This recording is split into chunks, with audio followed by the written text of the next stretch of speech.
Hello friends, welcome back to my channel. तो मेरे इस वॉल हैंगिंग के पार्ट 1 में आपने देखा था कि कैसे मैंने MDF का बोर्ड लिया, उस पे मैं मार्क की, देन मैं उस पे स्केच की, उसके बाद मैं क्ले का वर्क करके उसे एक 3D structure the and then मैं उसे रात भर ड्राई होने के लिए छोड़ दी। और यहाँ पे मैंने जो बातों का ध्यान रखा वो था कि हमें क्ले के कंपाउंड को बहुत थोड़े थोड़े कॉम्पोजिशन में लेकर मिक्स करके उसको फॉर्म देना है और एयर ड्राई होने से पहले ही मुझे उसे स्ट्रक्चर देना है। और साथ ही साथ मैं इसके बहुत सारे प्रॉज एंड कॉन्स भी आपको बताई थी। तो अब मैं यहाँ सेकेंड पार्ट में आपको दिखाऊंगी कि कैसे मैं इसे पेंट करके एक 3D realistic wall hanging art decor बनाने का मैं आपको सिखाने वाली हूँ। तो मेरे चैनल पे स्टे ट्यून्ड।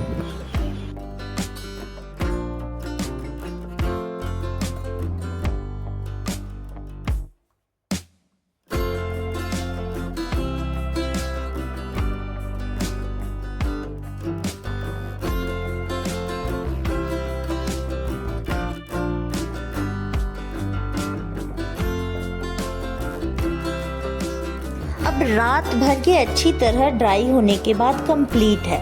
तो सेकंड पार्ट के लिए मैं इसमें आपको कलरिंग सिखाऊंगी, जिसके लिए मैंने एक्रेलिक का पेस्टल कलर लिया है। देन मैं ली हूँ यहाँ पे एक्रेलिक मार्कर, और ये मैंने डीमार्ट से परचेस किया है। ये डबल टिप वाला एक्रेलिक मार्कर है, बहुत ही यूज़फुल है अगर आपको ब्रॉड या फाइन लाइन में आपको किसी भी सरफेस पे ड्रॉ करना है तो, क्योंकि ये एक्रेलिक पेंट है तो ये मल्टीपल सरफेस में आप यूज़ कर सकते हैं। फिर अब बारी आती है हमारी कॉमनली यूज़ होने वाली एक्रेलिक पेंट्स की। बेस के लिए मैं यहाँ पे जेसो यूज़ की हूँ।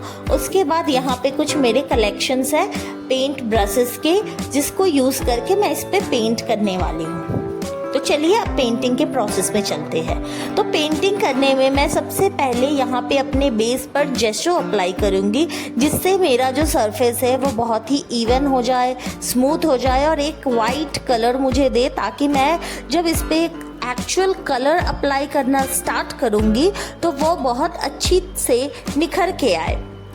तो बहुत सावधानी से मैं यहाँ पे जेसो का यूज़ करूँगी और हर एक कॉर्नर पे मैं इसे अप्लाई करूँगी। मैं कोशिश करूँगी कि कोई एक भी छोटा सा भी कॉर्नर मुझसे मिस ना हो, क्योंकि वैसा अगर रह जाता है तो फिर वो देखने में उतना अच्छा नहीं लगता है। तो आप देख रहे हैं धीरे धीरे करके मैं अपने जेसो को अच्छी तरह से अप्लाई कर रही हूँ।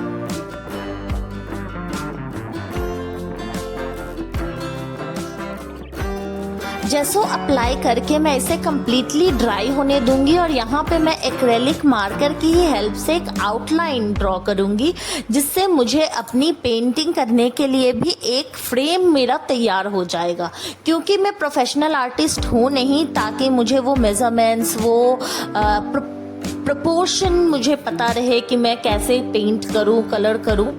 भगवान चाहे तो मैं ज़रूर प्रोफेशनल आर्टिस्ट बन जाऊंगी, but for now I am just a beginner. तो ये आउटलाइन ड्रॉ करके मैं इस पे अब अपना कलरिंग यूज़ करूंगी।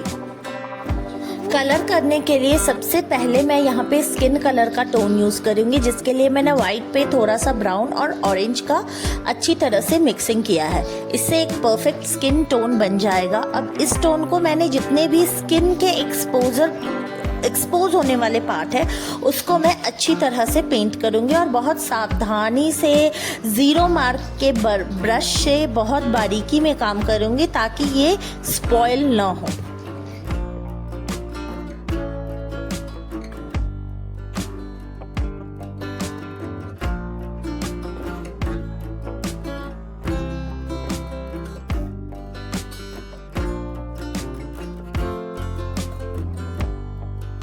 स्किन के पेंट होने के बाद मैं यहाँ पे येलो कलर का पेस्टल एक्रेलिक पेंट की हेल्प से मैं क्लॉथ का कलरिंग करूँगी। यहाँ पे मैंने पेस्टल येलो कलर लिया है और इससे मैं बहुत अच्छी तरह से कलर करूँगी, और मैं कोशिश करूँगी कि ये आउटलाइन से बाहर न निकले।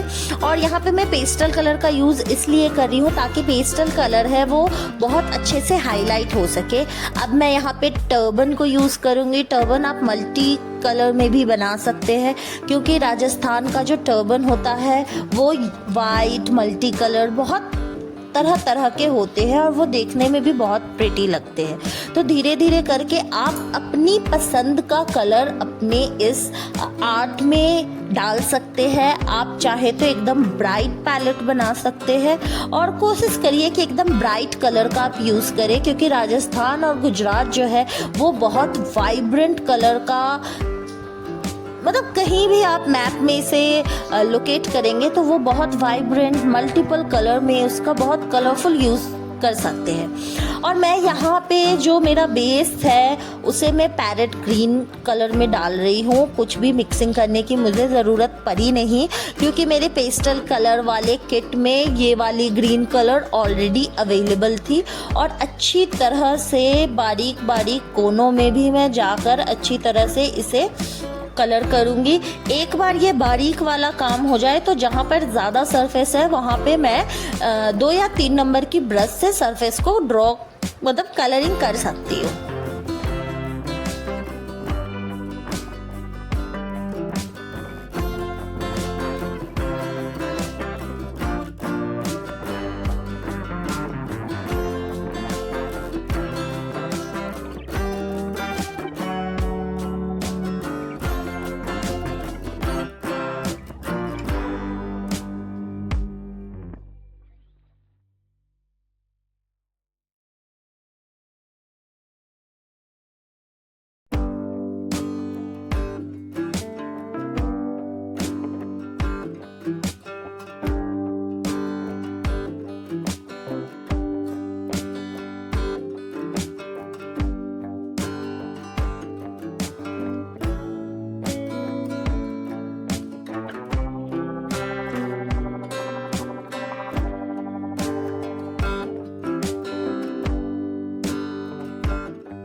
अब कलर को कंप्लीट करने के बाद यहाँ पे मैं एक्रेलिक मार्कर लेकर इस दोनों कपल के चश्मे को ब्लैक और मूंछों में ब्लैक कलर फिल करूँगी।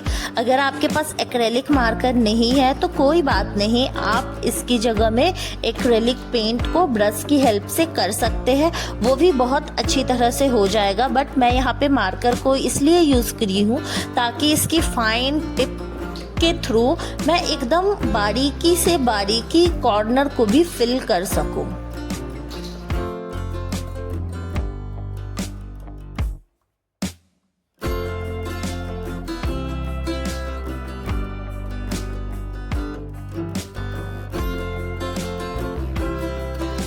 अब उसके बाद मैं यहाँ पे हेयर कलर दूंगी। उसके बाद मैं यहाँ पे जो भी मैंने बॉर्डर किया था रफ, उसको मैं ब्लैक एक्रेलिक पेंट या एक्रेलिक मार्कर से बॉर्डर को अच्छी तरह से आउटलाइन कर दूंगी, जिससे मेरा जो फिगर है वो उभर के आए। और यहीं पे हमारा ये जो कलरिंग पार्ट है वो कंप्लीट हुआ।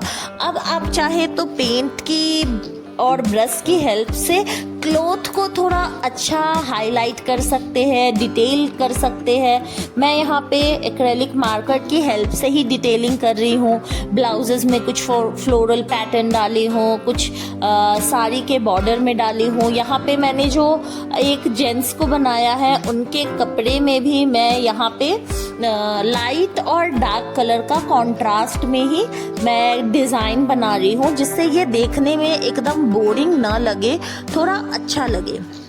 और इतना ही नहीं, आप किसी भी तरह से इसे सजा सकते हैं। आप चाहे तो फैब्रिक की कटआउट से भी आप इसको बहुत अच्छा लुक दे सकते हैं। तो मुझे इनके कपड़े में जो भी कमी लगी मैं उसे अच्छी तरह से डालकर इसको अच्छी तरह से डिटेल डालकर कंप्लीट की। आर्ट कलरिंग करने के बाद ये जब सूख जाए तो आप यहाँ पे वार्निश का कोट डालना न भूलें। वार्निश आपको दोनों टाइप में मिल जाएगा, मैट फिनिश और ग्लॉस फिनिश दोनों में। तो आप अगर वार्निश डालते हो तो आपकी जो ये पेंट वर्क है इसकी लॉन्गेटिविटी बढ़ जाती है। अब बात आती है इसको एम्बेलिश करने के लिए, जिसके लिए मैंने B7000 ग्लू लिया हूँ, कुंदन स्टोन ली हूँ, हाफ कट पर्ल्स बीड ली हूँ और मिरर का भी यूज़ मैं करूँगी। और आपको जहाँ जहाँ लगता है जो सूटेबल बैठ रहा है, जैसा आपको कलरिंग किए हो उसके मुताबिक आप इसमें एम्बेलिशमेंट का यूज़ कर सकते हैं।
अब सारे कुंदन स्टोन वगैरह से इसको डिटेलिंग देने के बाद मैं यहाँ बॉर्डर पे मिरर का बॉर्डर दे रही हूँ, क्योंकि राजस्थान और गुजरात के किसी भी आर्ट फॉर्म को अगर आपको किसी को दिखाना है तो वहाँ पे विदाउट मिरर वो एक इनकम्प्लीट सा फीलिंग देता है।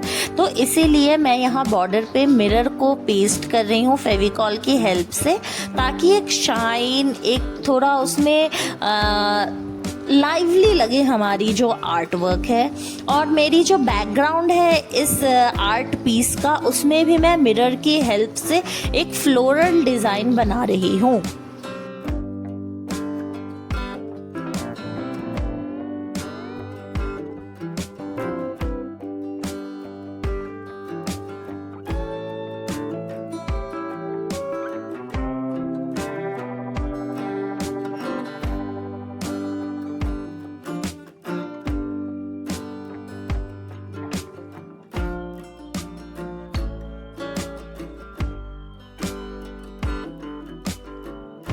अब मिरर का काम ख़त्म होने के बाद मैं अब आई हूँ हाईलाइट करने के लिए।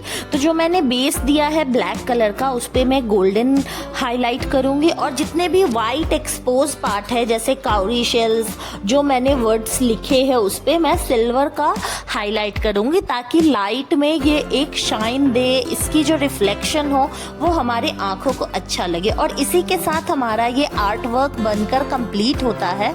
तो आप मुझे बताएं कमेंट सेक्शन में कि आपको ये आर्ट वर्क कैसा लगा, और आप मुझे और भी सजेशंस दे सकते हैं। मेरे चैनल को लाइक, शेयर एंड सब्सक्राइब करें and thank you for staying tune.